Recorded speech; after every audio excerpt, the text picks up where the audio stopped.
The Church with an Overshot-Wheel by O. Henry. Lakelands is not to be found in the catalogs of fashionable summer resorts. It lies on a low spur of the Cumberland range of mountains on a little tributary of the Clinch River. Lakelands proper is a contented village of 24 houses situated on a forlorn, narrow-gauge railroad line. You wonder whether the railroad lost itself in the pine woods and ran into Lakelands from fright and loneliness, or whether Lakelands got lost and huddled itself along the railroad to wait for the years to carry it home. You wonder again why it was named Lakelands. There are no lakes, and the lands about are too poor to be worth mentioning. Half a mile from the village stands the Eagle House, a big, roomy old mansion run by Josiah Rankin for the accommodation of visitors who desire the mountain air at inexpensive rates. The Eagle House is delightfully mismanaged. It is full of ancient instead of modern improvements, and it is altogether as comfortably neglected and pleasingly disarranged as your own home. But you are furnished with clean rooms and good and abundant fare. Yourself and the piney woods must do the rest. Nature has provided a mineral spring, grapevine swings, and croquet. Even the wickets are wooden. You have art to thank only for the fiddle and guitar music twice a week at the Hop in the Rustic Pavilion. The patrons of the Eagle House are those who seek recreation as a necessity as well as a pleasure. They are busy people who may be likened to clocks that need a fortnight's winding to ensure a year's running of their wheels. You will find students there from the lower towns, now and then an artist, or a geologist absorbed in construing the ancient strata of the hills. A few quiet families spend the summers there, and often one or two tired members of that patient sisterhood known to Lakelands as schoolmarms. A quarter of a mile from the Eagle House was what would have been described to its guests as an object of interest in the catalog, had the Eagle House issued a catalog. This was an old mill that was no longer a mill. In the words of Josiah Rankin, it was the only church in the United States, with an overshot-wheel, and the only mill in the world, with pews and a pipe organ. The guests of the Eagle House attended the old mill church each Sabbath, and heard the preacher liken the purified Christian to bolted flour ground to usefulness between the millstones of experience and suffering. Every year about the beginning of autumn, there came to the Eagle House one Abram Strong, who remained for a time an honored and beloved guest. In Lakelands he was called Father Abram, because his hair was so white, his face so strong and kind and florid, his laugh so merry, and his black clothes and broad hat so priestly in appearance. Even new guests after 3 or 4 days' acquaintance gave him this familiar title. Father Abram came a long way to Lakelands. He lived in a big, roaring town in the northwest where he owned mills, not little mills with pews and an organ in them, but great, ugly, mountain-like mills that the freight trains crawled around all day like ants around an ant heap. And now you must be told about Father Abram and the mill that was a church, for their stories run together. In the days when the church was a mill, Mr. Strong was the miller. There was no jollier, dustier, busier, happier miller in all the land than he. He lived in a little cottage across the road from the mill. His hand was heavy, but his toil was light, and the mountaineers brought their grain to him across many weary miles of rocky roads. The delight of the miller's life was his little daughter, Aglaia. That was a brave name, truly, for a flaxen-haired toddler, but the mountaineers loved sonorous and stately names. The mother had encountered it somewhere in a book, and the deed was done. In her babyhood, Aglaia herself repudiated the name, as far as common use went, and persisted in calling herself Dums. The miller and his wife often tried to coax from Aglaia the source of this mysterious name, but without results. At last they arrived at a theory. In the little garden behind the cottage was a bed of rhododendrons in which the child took a peculiar delight and interest. It may have been that she perceived in Dums a kinship to the formidable name of her favorite flowers. When Aglaia was 4 years old, she and her father used to go through a little performance in the mill every afternoon that never failed to come off, the weather permitting. When supper was ready, her mother would brush her hair and put on a clean apron and send her across to the mill to bring her father home. When the miller saw her coming in the mill door, he would come forward, all white with the flour dust, and wave his hand and sing an old miller's song that was familiar in those parts and ran something like this. The wheel goes round, the grist is ground, the dusty miller's merry. He sings all day, his work is play, while thinking of his dearie. Then Aglaia would run to him laughing and call, Dada, come take Dums home. And the miller would swing her to his shoulder and march over to supper, singing the miller's song. Every evening this would take place. One day, only a week after her 4th birthday, Aglaia disappeared. When last seen, she was plucking wild flowers by the side of the road in front of the cottage. A little while later her mother went out to see that she did not stray too far away, and she was already gone. Of course, every effort was made to find her. The neighbors gathered and searched the woods and the mountains for miles around. They dragged every foot of the mill race and the creek for a long distance below the dam. Never a trace of her did they find. A night or two before there had been a family of wanderers camped in a grove nearby. It was conjectured that they might have stolen the child, but when their wagon was overtaken and searched, she could not be found. The miller remained at the mill for nearly 2 years, and then his hope of finding her died out. He and his wife moved to the northwest. In a few years, he was the owner of a modern mill in one of the important milling cities in that region. Mrs. Strong never recovered from the shock caused by the loss of Aglaia, and 2 years after they moved away, the miller was left to bear his sorrow alone. When Abram Strong became prosperous, he paid a visit to Lakelands and the old mill. The scene was a sad one for him, but he was a strong man and always appeared cheery and kindly. It was then that he was inspired to convert the old mill into a church. Lakelands was too poor to build one, and the still poorer mountaineers could not assist. There was no place of worship nearer than 20 miles. The miller altered the appearance of the mill as little as possible. The big Overshot-Wheel was left in its place. The young people who came to the church used to cut their initials in its soft and slowly decaying wood. The dam was partly destroyed, and the clear mountain stream rippled unchecked down its rocky bed. Inside the mill the changes were greater. The shafts and millstones and belts and pulleys were, of course, all removed. There were 2 rows of benches with aisles between, and a little raised platform and pulpit at one end. On 3 sides overhead was a gallery containing seats, and reached by a stairway inside. There was also an organ, a real pipe organ, in the gallery that was the pride of the congregation of the old mill church. Miss Phoebe Summers was the organist. The Lakelands boys proudly took turns at pumping it for her at each Sunday service. The Reverend Mr. Bambridge was the preacher, and rode down from Squirrel Gap on his old white horse without ever missing a service. And Abram Strong paid for everything. He paid the preacher $500 a year, and Miss Phoebe $200. Thus, in memory of Aglaia, the old mill was converted into a blessing for the community in which she had once lived. It seemed that the brief life of the child had brought about more good than the 60 years and 10 of many. But Abram Strong set up yet another monument to her memory. Out from his mills in the northwest came the Aglaia flour, made from the hardest and finest wheat that could be raised. The country soon found out that the Aglaia flour had 2 prices. One was the highest market price, and the other was nothing. Wherever there happened a calamity that left people destitute, a fire, a flood, a tornado, a strike, or a famine, there would go hurrying a generous consignment of the Aglaia at its nothing price.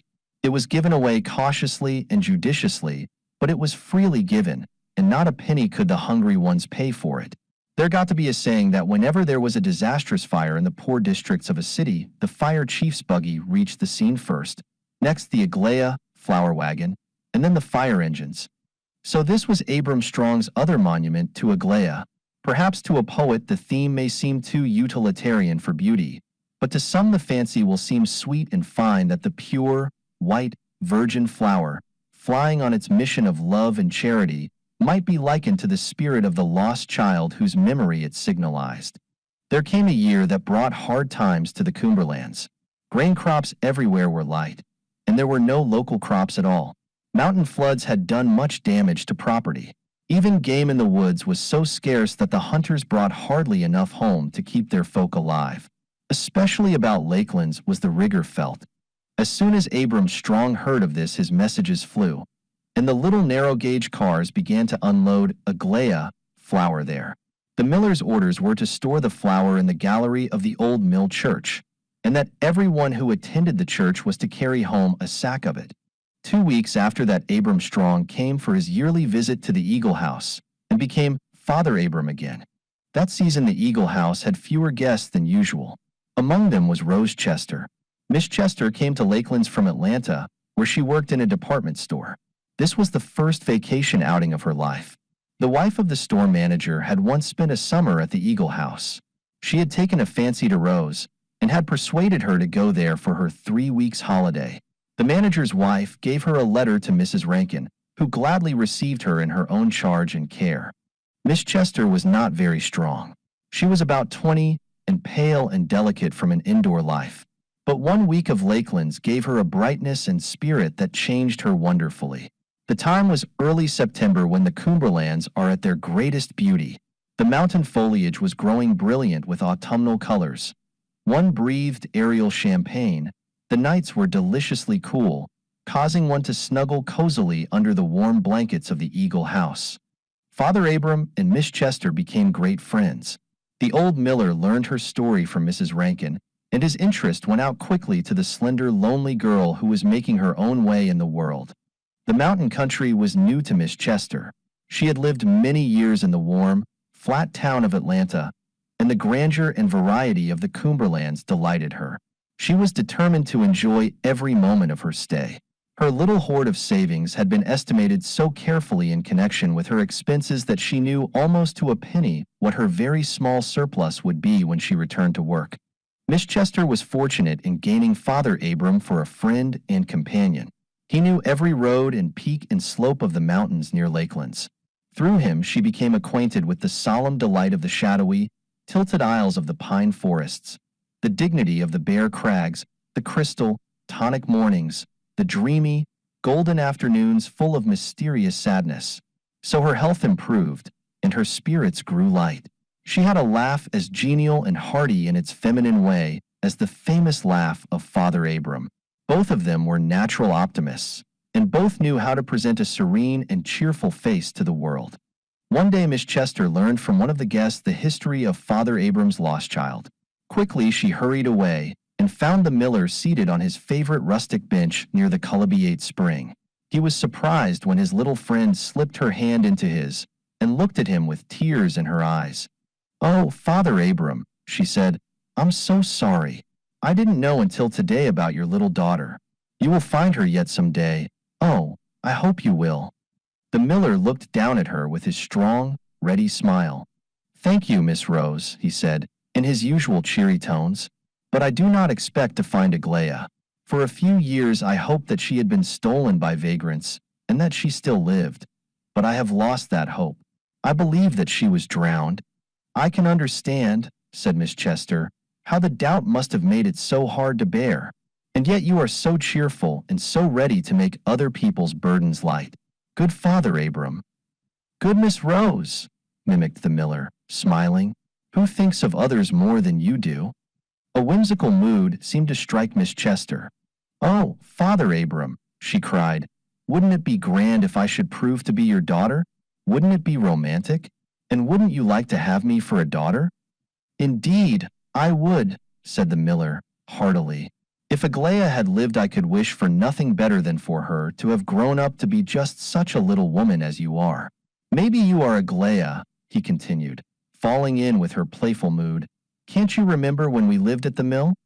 Miss Chester fell swiftly into serious meditation.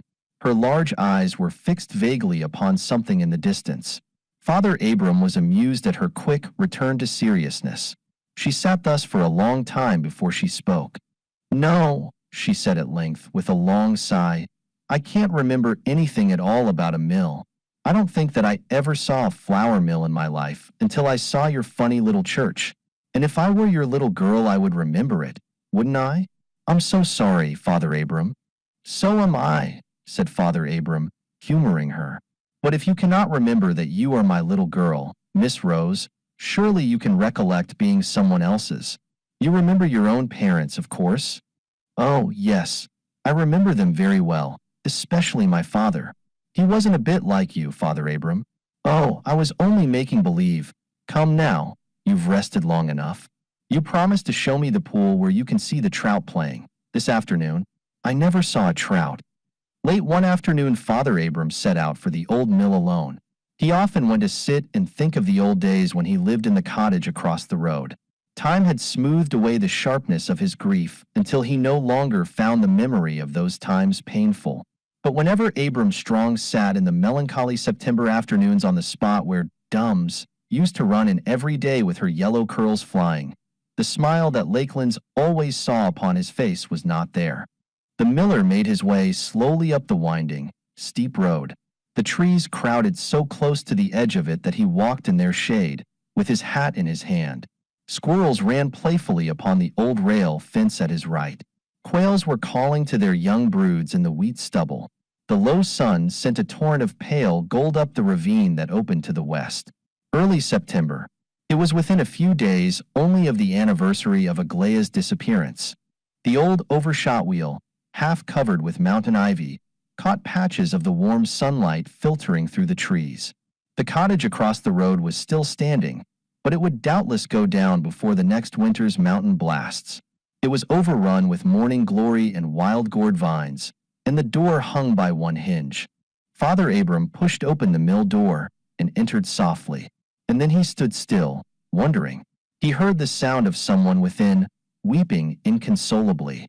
He looked and saw Miss Chester sitting in a dim pew, with her head bowed upon an open letter that her hands held.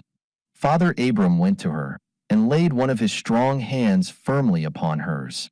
She looked up, breathed his name, and tried to speak further.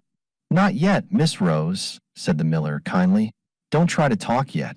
There's nothing as good for you as a nice, quiet little cry when you are feeling blue." It seemed that the old miller, who had known so much sorrow himself, was a magician in driving it away from others.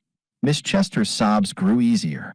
Presently she took her little plain-bordered handkerchief and wiped away a drop or two that had fallen from her eyes upon Father Abram's big hand. Then she looked up and smiled through her tears. Miss Chester could always smile before her tears had dried, just as Father Abram could smile through his own grief. In that way the two were very much alike. The miller asked her no questions, but by and by Miss Chester began to tell him. It was the old story that always seems so big and important to the young, and that brings reminiscent smiles to their elders. Love was the theme, as may be supposed. There was a young man in Atlanta, full of all goodness and the graces, who had discovered that Miss Chester also possessed these qualities above all other people in Atlanta or anywhere else from Greenland to Patagonia. She showed Father Abram the letter over which she had been weeping.